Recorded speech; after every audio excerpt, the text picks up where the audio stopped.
Cristo Jesus. E as bênçãos do Pai, do Filho e do Espírito Santo possam reinar na vida de vocês, não somente hoje, mas para todos sempre. Amém? Amém. O título do sermão desta noite é Fé. Então nós temos aqui 3 histórias verídicas relatadas no Novo Testamento. Ok? História com H, porque história escrita com E são contos e fatos. Aqui é uma história verídica. Ok? Eu gostaria mais uma vez fazer uma oração aqui para a gente iniciar o sermão desta noite. E aquele que tiver um pedido de oração, levante a sua mão. Então Deus sabe, né? Cada coração. Eu vou orar aqui por todos os pedidos. Eu não sei quais são os pedidos, mas vocês levantaram as mãos e o nosso Deus sabe, porque Ele sabe todas as coisas. Fechem seus olhos.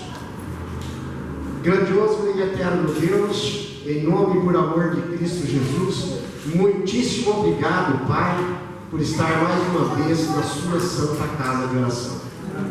Pedimos a Ti, ó grande Deus, que envie seu santo e bom Espírito para me iluminar, para que eu não fale de mim mesmo, mas que eu fale movido pelo seu santo e bom Espírito. Não só a mim, mas que o seu Espírito Santo faça parte da vida de cada um de nós aqui presente.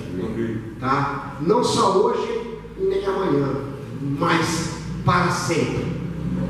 Eu oro aqui, Pai, talvez por alguém que está com dificuldade financeira, por alguém que às vezes a vida conjugal não vai bem. Eu oro aqui por todos os enfermos, inclusive um pedido que foi feito agora, porque Tu sabes cada coração, Tu sabes cada mente, ó Pai. Que o Senhor possa fazer um milagre na vida de cada um, conforme a Tua vontade, ó Pai, porque nós sabemos que o Senhor é bom e a Tua misericórdia dura para sempre. Amém? Amém. Nós vamos falar sobre fé hoje. Para vocês, o que é fé? Certeza das coisas que não se veem. E? É isso aí. Certeza das coisas que não se veem. Mais alguém? Acreditar no impossível. Acreditar no impossível. Alguém pode ler para a gente Hebreus 11:1?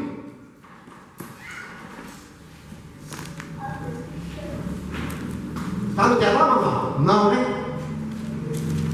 Coloca para nós no telão, por favor.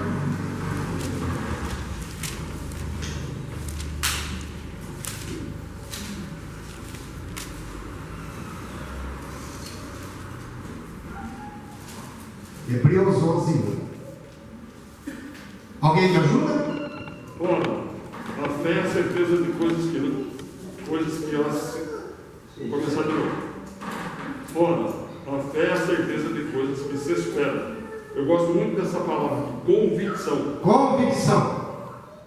A convicção de fatos que não se vê. Essa palavra convicção é uma resposta para tudo que nós cremos. Tenha convicção que você crê. Amém, Paulo. É isso mesmo, né? Eu pedi aos irmãos que abrissem as suas Bíblias no livro de Marcos, capítulo 10.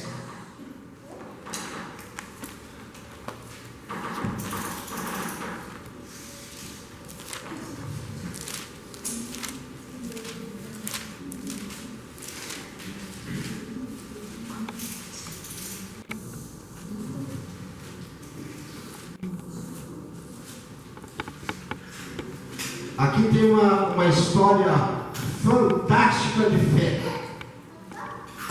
Todos abriram em Marcos capítulo 10? Acompanhe comigo aqui, o subtítulo da minha Bíblia é A Cura do Cego de Jericó.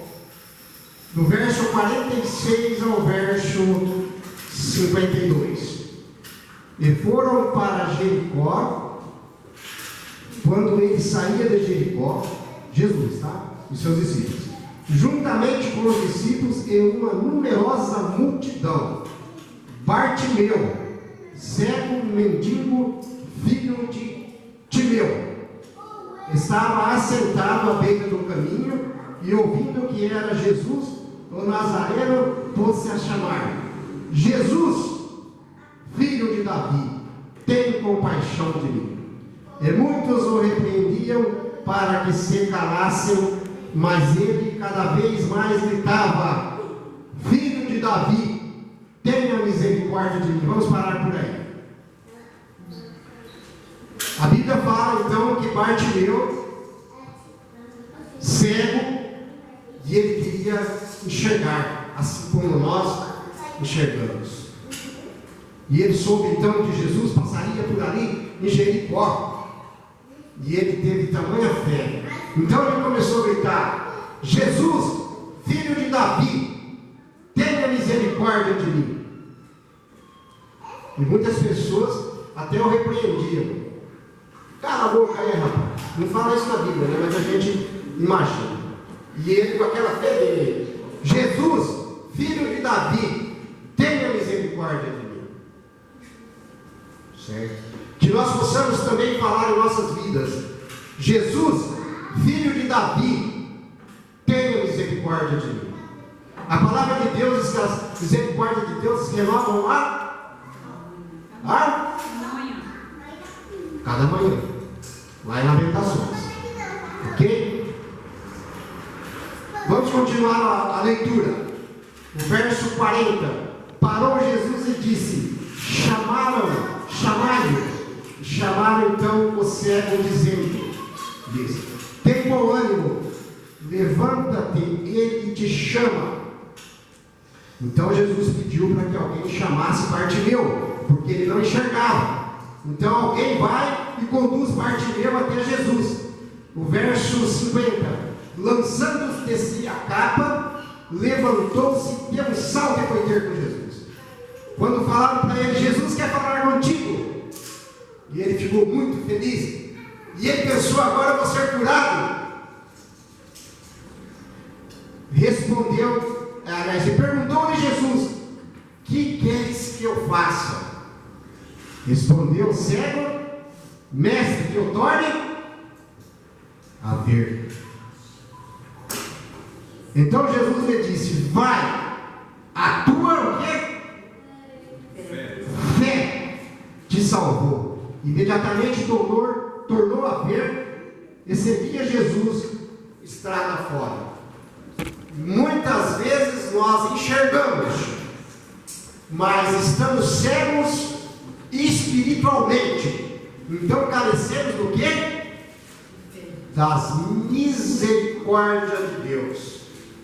Que nós possamos falar: filho de Davi, tenha misericórdia de mim.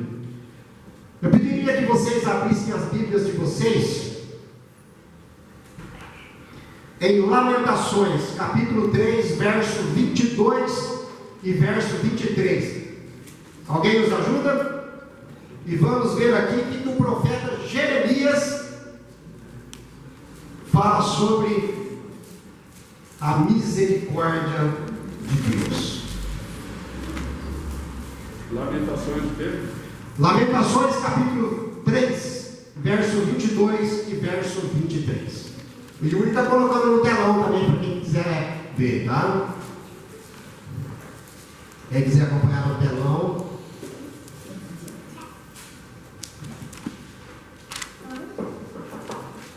Alguém me ajuda? Todos encontraram? Olha lá, o verso 22 já está até na tela. Para quem não achou na Bíblia, lê no telão lá.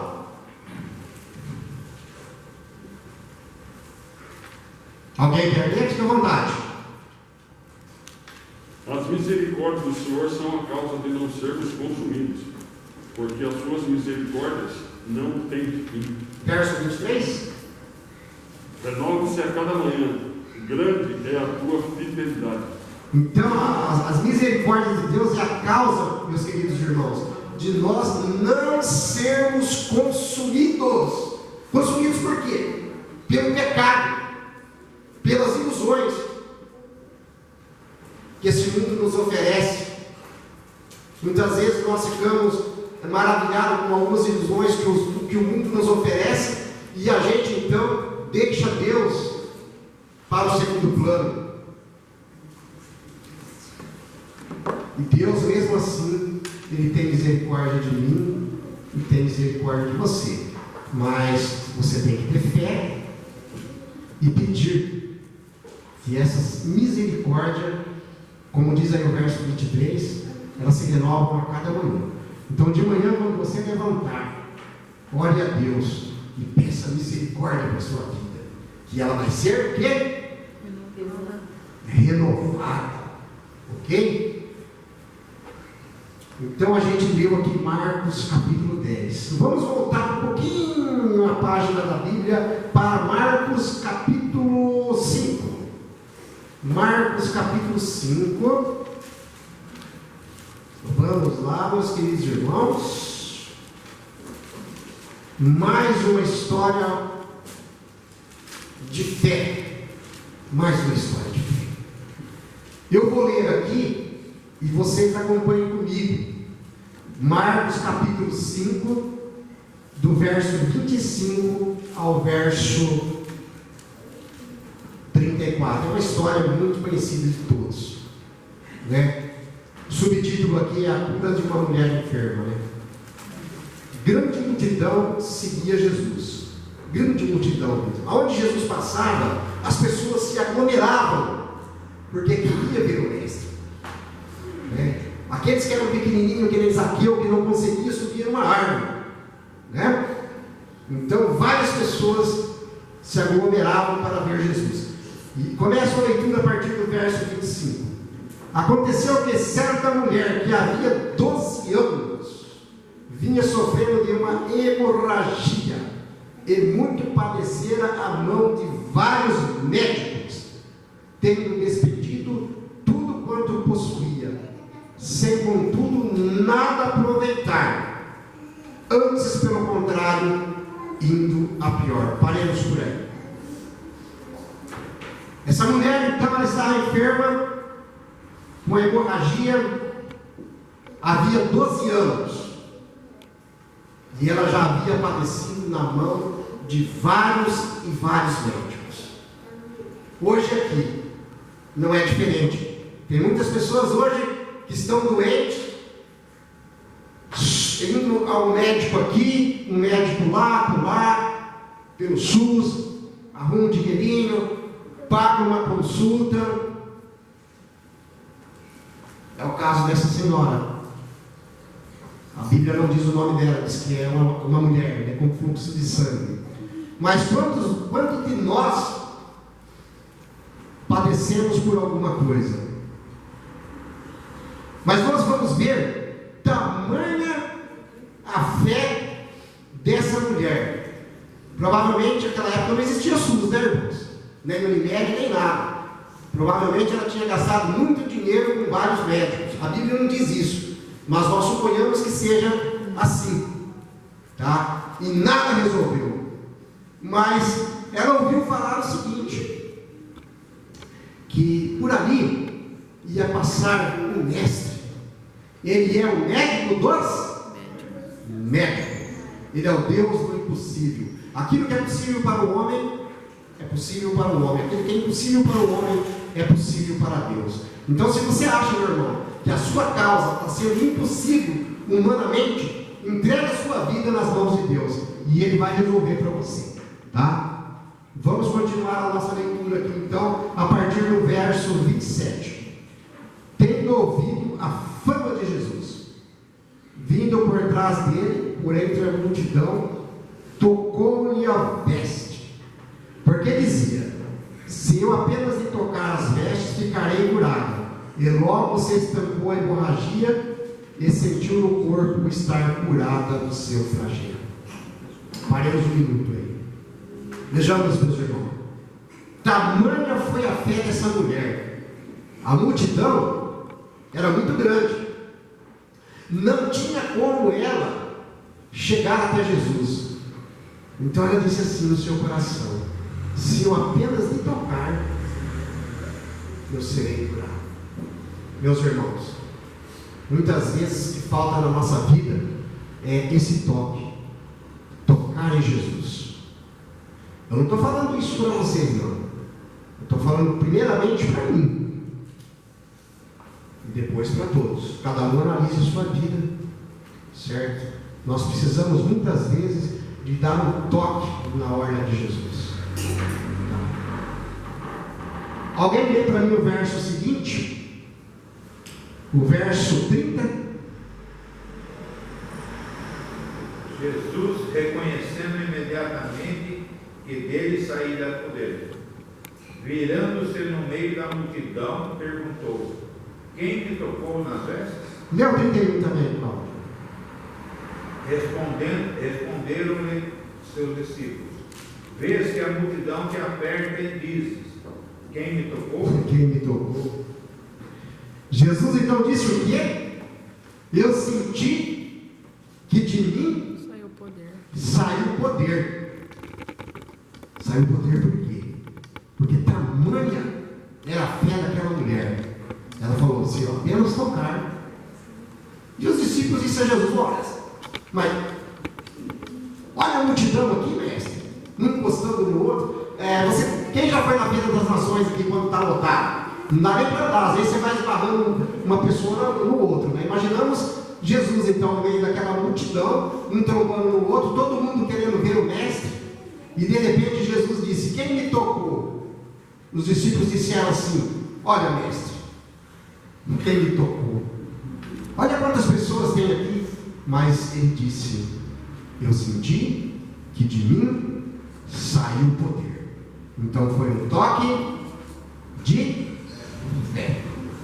Eu senti que de mim saiu o poder. Verso 32. Ele, porém, olhava ao redor para ver quem fizera isso. Então a mulher, atemorizada e tremendo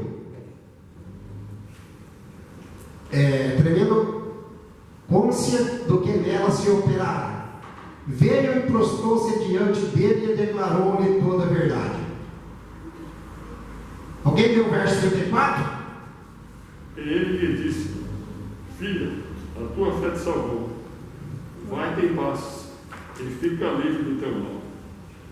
Então, filha, a tua fé te salvou. Imagina, meus irmãos, aquela mulher sofrendo há 12 anos. Somente quem é mulher sabe disso. Somente quem é mulher sabe disso. Sofrendo 12 anos com fluxo de sangue. E nada conseguia curá-la. Gastou tudo que tinha com os médicos. Mas aí, quando ela viu dizer que o médico dos médicos, o nosso grande mestre, Jesus Cristo, iria passar por ali, ela pensou: eu vou lá. Provavelmente, a Bíblia não diz isso, mas provavelmente ela falou: eu vou lá e vou conversar com ele. Eu vou ver o que ele pode